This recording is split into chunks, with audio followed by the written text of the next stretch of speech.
దేవునికి మహిమ కలుగునుగాక. మనం ఇప్పుడు దేవుడు సృష్టిని ప్రారంభించడం గురించి మాట్లాడుకుందాం. మనకున్న మంచివన్నీ దేవుడి నుండి వచ్చినవే. ఆయన పగటివేళ వెలుగునివ్వడానికి సూర్యుడిని, రాత్రివేళ వెలుగునివ్వడానికి చంద్రుణ్ణి, అలాగే నక్షత్రాలను చేశాడు.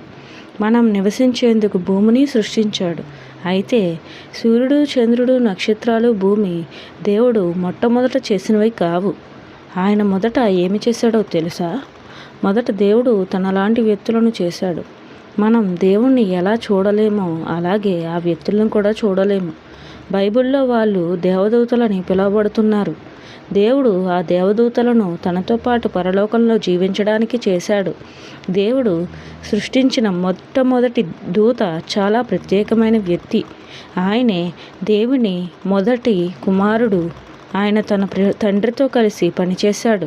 మిగిలిన వాటినన్నిటినీ చేయడానికి ఆయన దేవునికి సహాయం చేశాడు. సూర్యుడిని, చంద్రుడిని, నక్షత్రాలను, మన భూమిని కూడా తయారు చేయడానికి ఆయన దేవునికి సహాయం చేశాడు. మొదట్లో భూమి ఎలా ఉండేది? మొదట్లో భూమి మీద ఎవరూ జీవించగలిగేవారు కాదు. భూమి అంతా ఒక పెద్ద సముద్రంలా నీళ్లతో నిండి ఉండేది.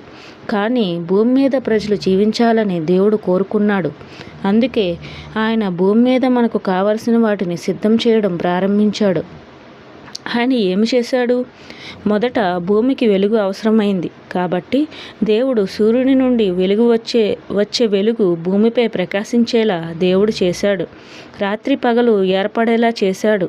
ఆ తర్వాత దేవుడు సముద్ర జలము నుండి భూమిపైకి వచ్చేలా చేశాడు. మొదట్లో భూమిపై ఏమీ ఉండేది కాదు. అది ఇక్కడ మీకు కనిపిస్తున్న చిత్రంలా ఉండేది.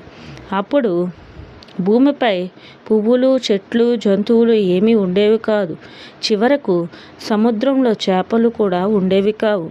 భూమిని జంతువులు, మనుషులు నివసించేందుకు అనుకూలంగా చేయడానికి దేవుడు ఇంకా ఎంతో చేయవలసి వచ్చింది.